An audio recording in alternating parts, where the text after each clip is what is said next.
Ladies and gentlemen, please welcome Steve and Corrie Perkin. It's been 40 years before a Perkin has stood up to talk about a Perkin. And if you think I'm going to sit down in 10 minutes, bad luck. I haven't missed a deadline in 8 years of doing a daily column, but Peter, I'm sorry, I'm going to miss one tonight. Over 40 years, I've heard many things said about Dad, most of them illuminating because I didn't get to work at the age until 13 years after his death, so I didn't know much about Perkin the journalist. Some things about him, however, possibly deserved more journalistic investigation than they got, like the speaker one year who described my father as a foodie. The only correlation between my father and a foodie is that they would both be required to eat food. As I recall it, Dad cooked 2 meals. One was the occasional Sunday night barbecue, and the other was pasties consumed by drunken age journalists at election night parties hosted by Graham and Peg. His barbecues consisted of rump or porterhouse tossed on an open flame. There was never any suggestion of whole fish wrapped in banana leaves or herb-encrusted fillet or slow-cooked side of pork or a shoulder of lamb. Just a hunk of meat cooked within an inch of its life, accompanied by potato gems from a packet and salad, no dressing, that Mum would throw together in her equally limited culinary style.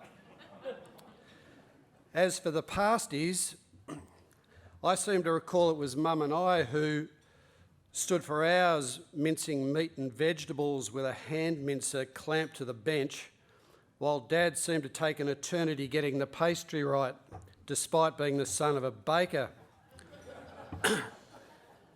They were good pasties, not that the drunken age journalists gathered around televisions spread throughout our house would have noticed.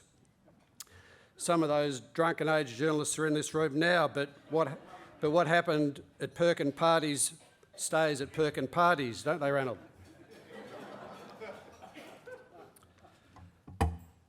Another thing I've heard constantly said about Graham Perkin the journalist was how his newspaper fought for openness and honesty. It would be probably an overstatement to say that I found this slightly incongruous, but it always brought a slight grin to my face. In the 1970s, Dad designed a house with architect and friend Neil Clearahan. It included a walk-in bar hidden behind a secret panel in the wall so that his parents wouldn't know that he drank. Open and honest. This bar threw up a potential problem on the day of Dad's funeral. The wake was at our home, and arriving back from the church, I asked my mother what we were going to do about my grandparents seeing the bar. "Stuff 'em," said Mum. So the secret door to the bar stayed open. My grandparents arrived, I met them outside and wheeled my grandfather into the house in his wheelchair. He saw the bar. I asked him somewhat sheepishly if he wanted a drink. "Scotch, 2 fingers, no ice," he said in a flash, and drank it just as quickly and got another one. I can't imagine what my staunch Methodist grandmother said to him when they got home, but I hope he stood his ground. Across from this secret bar was a space called the study.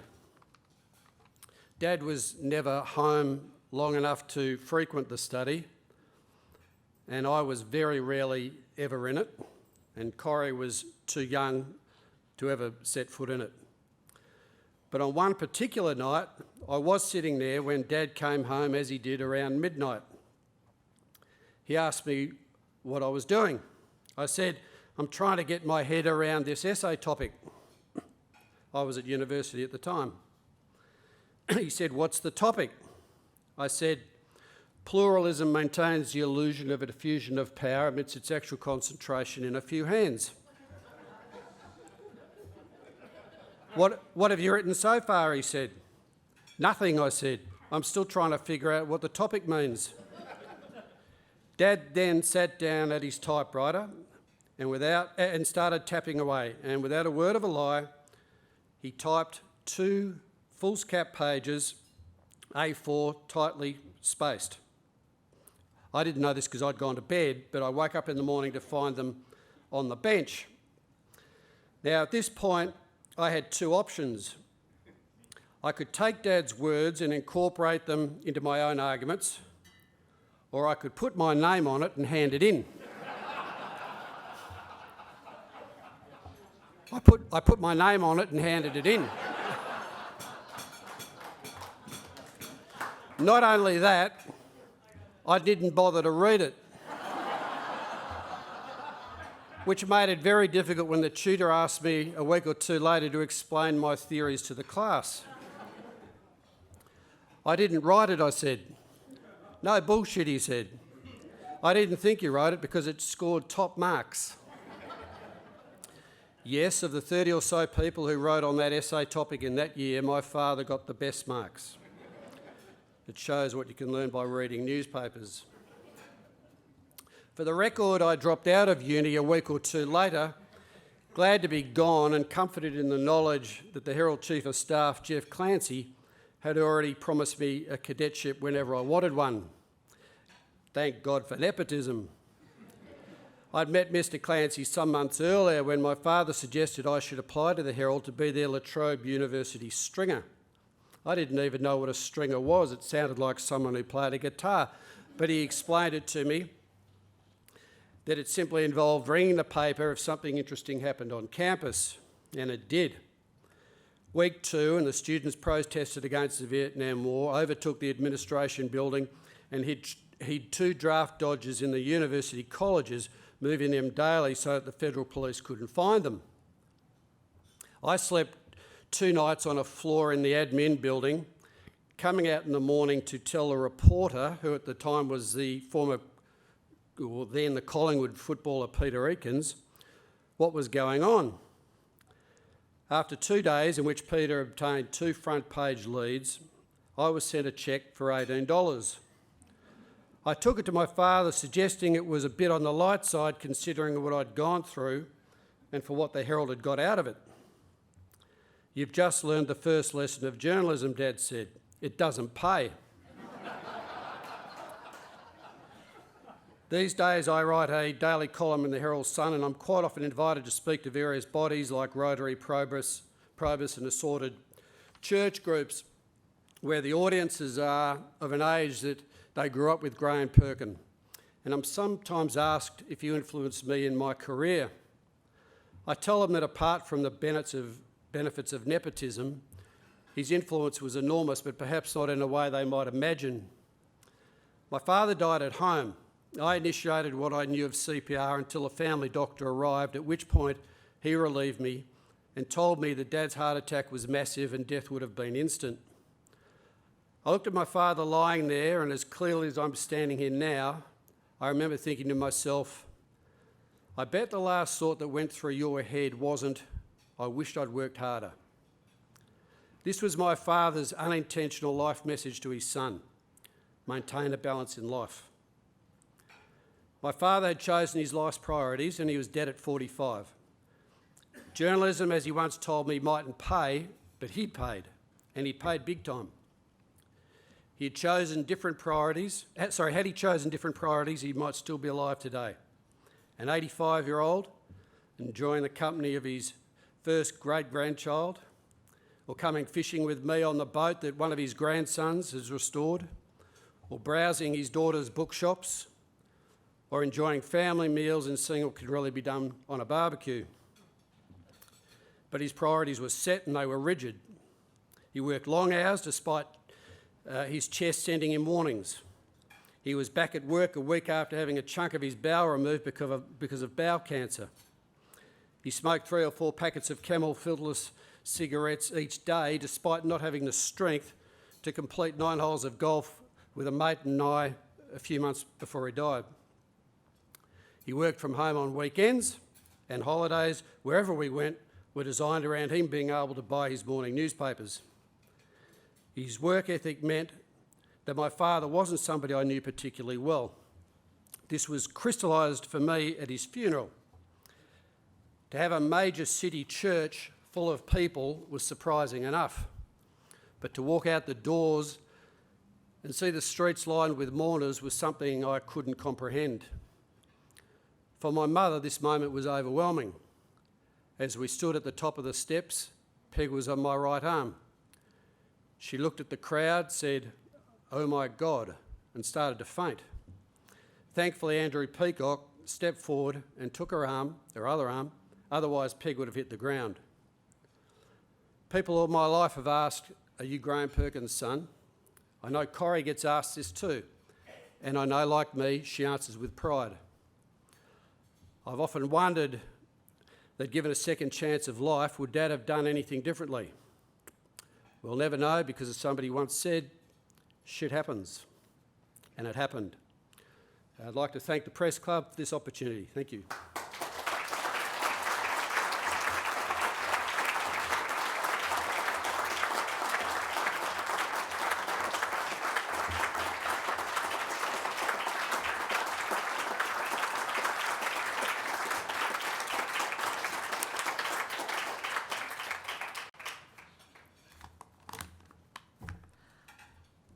Dad's good friend, Les Tanner, once wrote that funerals are no place to say goodbye.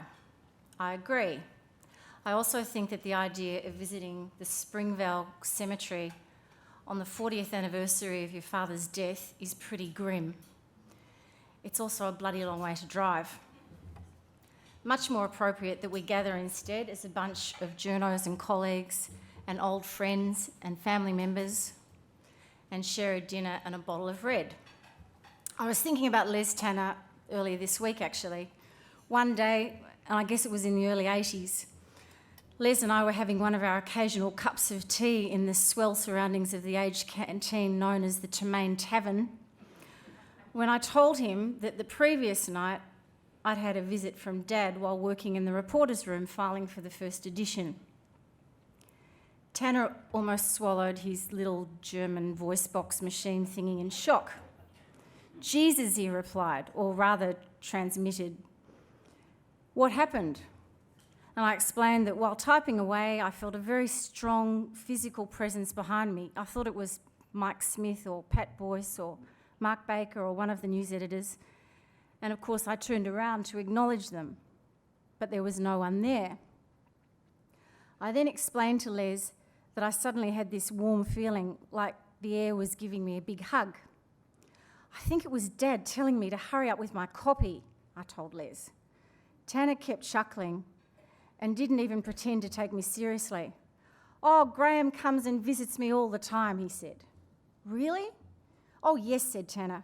"It's usually when I'm on deadline too, and he's standing there all big and ghost-like, sometimes in a white gown, and he roars at me, 'Tanner, where's that bloody cartoon?'" With or without celestial apparitions, the Age office is where I always felt closest to my dad. I was 14 when he died, and unlike Steve, I have no adult memories. We didn't spend a lot of time together. He was always working or travelling or taking Mum out on a Saturday night for her treat of the week. But whenever he might say on a Sunday afternoon, "Mops, I'm going to work for a couple of hours, do you want to come?" I'd be in the car before he could change his mind. After he died, I lived in 4 different houses in 4 years. Our family was in trauma and it was splintered. My mother, then later my brother, moved interstate, and so I had no sense of home until years later when I started my own family. But the Age office was always home. And so, although it probably wasn't good for my mental health or a great career move to go and work there when I was 17 in 1979, it felt to me like the most normal thing in the world to walk through the Spencer Street door, go up to the 3rd floor and wait for Lorna Earle to take me through to Dad's old office for my interview with Greg Taylor. "That kid's got ink in her veins," Graham allegedly told Mum one evening after he babysat me at the Spencer Street office. That night, while Mum was at the ballet and I went to the Age to be babysat, Dad took me down to the basement to watch the presses roll for the first edition. Apparently I went nuts when the building started to shake and the head printer handed me a brand new ink-wet newspaper. But only a few weeks before he died, Dad told me he didn't want me to become a journalist. He was chuffed, of course, that Steve had dropped out of uni and joined the Herald. But he saw a different journey for me. You're just not tough enough, and women journalists have to be tough, he'd say over and over again. He did, however, love the idea of me picking up on our shared love of books and maybe going to university and studying English or history. One of our last conversations was actually a pretty tense argument a couple of weeks before he died. Should I drop French the following year? Keep French, he said. It'll help you get into Melbourne University. I think he was probably right, and I should have moved into the world of books much earlier. Yes, it would have meant that I missed that comfort and familiarity of the Age office, but every morning when I open my bookshop and I say hello to all my friends on the shelves, I think about the power of the written word to shape the way we think. Most days, the books will prompt me to think about Dad. They did even today when I was telling a customer how my father used to read aloud to me the story of Little Black Sambo in a kind of weird Jamaican/Bombay sort of accent, and how ridiculous it was that that book is no longer published because it's deemed politically incorrect. Dad helped me learn to read, and he bought Steve and I books. And although I don't think he intended to, he ingrained in Steve and myself a challenge: how to get more people to read you, how to impart important information better, faster, and more accurately. The questions I think Dad asked himself: how do you touch people's hearts or prod their prejudices or change their views by the words you write or the work you publish? These are questions I ask all the time. Steve addresses them every day in his own column, and I think about it every day in my bookshop. Reading, writing, and words matter. They have the capacity to change the world. They have the capacity to make us better people. For me, that was probably Graham's greatest gift to me. He also made me a better parent. I have tried very hard not to make the very big mistakes he made. Mistakes like working too hard, or devoting your life to a job that takes you away from the family 12 or 14 hours a day. Mistakes like not looking after your body and your health. In a couple of hours from now, at around 1 a.m, it will be 40 years to the minute since Dad collapsed on the bed at home. His last words to Mum: quick, call the doctor. Mum ran down the corridor and woke Steve instead. And for the next 10 minutes, my very brave and focused 22-year-old big brother tried to pump life into our dying father. I have no doubt this experience determined the kind of father Steve would one day become. And when I look at his kids and my kids and their partners and our own partners sitting at the two Perkin tables tonight, I'm glad Steve and I acknowledged work-life balance and we both chose family over career. My mum, Peg, used to always say, "You're your father's daughter." I was never quite sure what that meant. I just wanted my dad to be there beside her talking all day about his work rather than me trying to fill her in on what was happening at the Age. If Peg was here tonight, she'd be having a ball. All these Graham stories, and she'd be hugging old friends and she'd probably cry a bit. And then later on, just as it happened at the last quill she attended before she died, I'd find her out in the foyer with my oldest daughter, having a cigarette, holding court, and dispensing cigarettes to other young journos who'd later seek me out and say, "Your mother's amazing." Mum was pretty amazing. She put up with a husband who was never at home. She ran the kids, the bills, the house, the social life. She also allowed the Age to monopolise Dad's life and eventually contribute to his ill health. But Peg loved the Age, and she backed Dad in his ambition to turn it into one of the great newspapers of the world. She was his best asset, his fiercest critic, and his most passionate supporter. His children and grandchildren, meanwhile, just wish he was here. As Steve said before, an 85-year-old enjoying a life well lived. He would be very proud of his 7 grandchildren and, so far, 1 great-grandchild. He lives on in them in all kinds of unexpected ways.